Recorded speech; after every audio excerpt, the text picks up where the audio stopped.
नमस्कार, आप देख रहे हैं हरियाणा तक। तो इस समय आम आदमी पार्टी प्रेस कॉन्फ्रेंस कर रही है। कारण ये रहा है कि कल मुख्यमंत्री के कार्यक्रम में जो आम आदमी पार्टी की छात्र इकाई है CYSS, उनके जो नेता थे उन्होंने मुख्यमंत्री के सामने हरियाणा की जो शिक्षा नीति है उसको लेकर उन्होंने मांग उठाई थी और वहाँ पर हंगामा करके पर्चे भी उड़ाए थे। और ये उनका कहना था कि जो हरियाणा सरकार है उस शिक्षा नीति को लेकर काम नहीं कर रही है।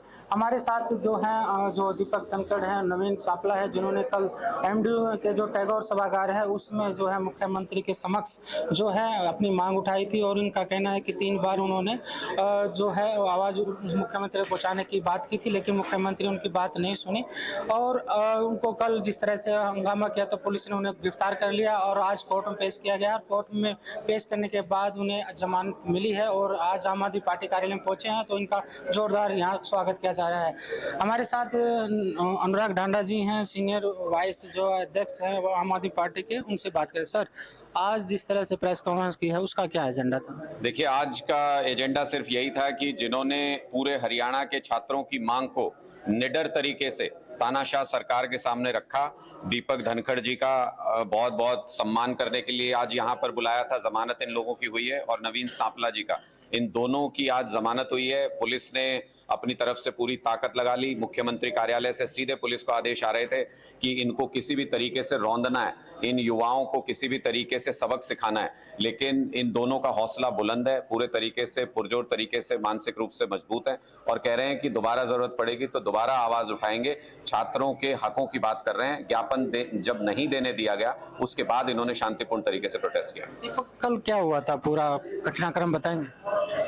कल सुबह हमने प्रशासनिक अधिकारियों को अवगत कराया कि भाई हम सरकार से मिलना चाहते हैं, मुख्यमंत्री जी और शिक्षा मंत्री जी आ रहे हैं। पिछली 3 बार हमने प्रयास किया, लेकिन हमें उनके आने से तुरंत पहले या आते ही हमें डिटेन कर लिया जाता, थाने में बिठा लिया जाता और उनके जाने तक हमें वहीं बिठा के रखा जाता था।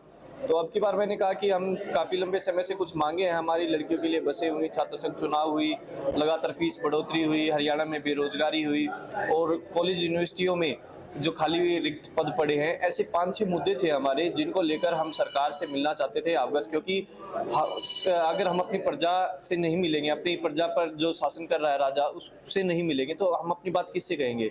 तो हमने कोशिश की प्रशासन के माध्यम से कि हमें मिलवाया जाए। प्रशासन ने भी आश्वासन दिया कि आप फैकल्टी हाउस आ जाओ यूनिवर्सिटी, हम आपको वहाँ पर मिलवा देंगे। तो हम कुछ विद्यार्थी वहाँ पर पहुँचे, कुछ और भी स्टूडेंट्स थे, PhD स्कॉलर्स थे। तो हमें उम्मीद थी कि अब की बार सरकार हमारी बात सुनेगी। तो वहाँ पर CM सर आए, वहाँ पर काफ़ी लोगों को, ऐसा नहीं है कि किसी को नहीं मिलने दिया गया। BJP के कार्यकर्ता थे, कुछ बिजनेसमैन थे, काफ़ी ऐसे लोग थे जो उनसे मिले। तो हमें लगा कि अब हमें बुलाने वाले होंगे। उसके बाद उनका लंच हुआ, लंच के बाद भी काफ़ी देर तक वहाँ पर वो बैठे रहे।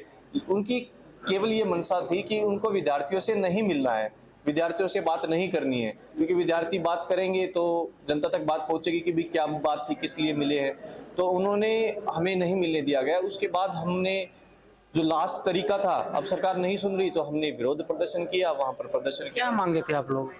हमारी मुख्यतः मांग थी कि प्रदेश भर में 600 बसें चलाने की सरकार ने घोषणा की थी। हमारे लगातार प्रदर्शन करने के बाद छात्राओं के लिए हर गांव से लेकर हर शिक्षण संस्थान तक, कॉलेज, स्कूल, यूनिवर्सिटी तक स्पेशल बसेज, क्योंकि काफ़ी कॉलेजेस और यूनिवर्सिटी, अगर मैं अपनी MD university, Kurukshetra university, JJ university, सारी यूनिवर्सिटी, मुख्य जो यूनिवर्सिटी 5-6 इनकी भी बात करूँ तो 5 बजे तक कक्षाएँ लगती हैं। और अभी आप समय देख लो, 6 बजने को है। अगर कोई लड़की 50-60 किलोमीटर दूर से आती तो वो अंधेरे में घर में जाती है। तो काफ़ी पेरेंट्स असुरक्षित महसूस करते हैं कि उनकी बेटी अगर बस में आती है, काफ़ी छेड़खानी का माहौल, हर दिन कोई शिकायतें आती हैं। तो हमारी सरकार से मांग थी कि हर एक लड़की के लिए 600 बस, सभी लड़कियों के लिए 600 बसें चलाई जाए। सवाल ये उठ रहा है कि जो आपका तरीका था वो राजनीतिक से प्रेरित था।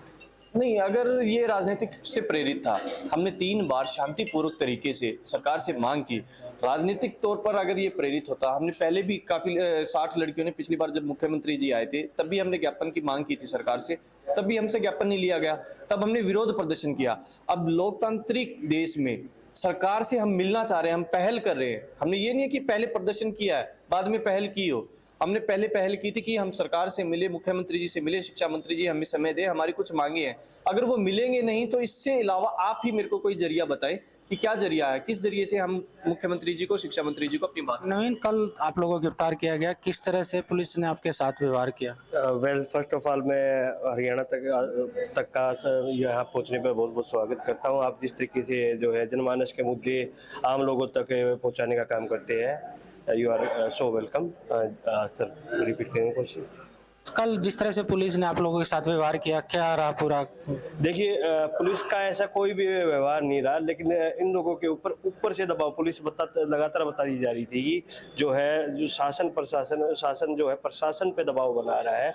अदरवाइज वो लोग भी जानते थे कि ठीक है, ये लोग अपनी जगह पे ठीक है और इन लोगों को ठीक है जानबूझकर हमें वहाँ पे मतलब डिटेन करने की कोशिश की। अदरवाइज कुछ धाराएं सिंपल सी भी थी, लेकिन उनको बढ़ा चढ़ा के इन लोगों ने गैर जमानती धाराओं में तब्दील किया और फाइनली आज जो है वहाँ पे कोर्ट में जो है अपने जो जज साहब है उन्होंने उनको फटकार भी लगाई कि ये बेफालतू की धाराएं लगा के इन युवाओं को क्यों परेशान किया जा रहा है। वही कहते हैं हरियाणा सरकार, मुख्यमंत्री की हमारी शिक्षा नीति बेहतर है, हमने मॉडल स्कूल खोल दिए, संस्कृति स्कूल खोल दिए। देखिए, आपके सामने है क्या बेहतर है क्या नहीं है। आज के दिन में क्राइम में हम नंबर 1 पहुंचने को हैं और छात्राएं अगर सुरक्षित साधन नहीं मिल सकता, 3 साल पहले अनाउंस करने के बाद 600 बसें चालू नहीं की तो आवाज तो उठाएंगे ही हुआ। ऐसे ही पूरी शिक्षा नीति में सरकारी स्कूलों का बेड़ा गर्क है, शिक्षक है नहीं, शिक्षण संस्थानों में कॉलेजेस के लिए टीचर ही तो मांग रहे थे। ये क्या गुनाह कर रहे थे?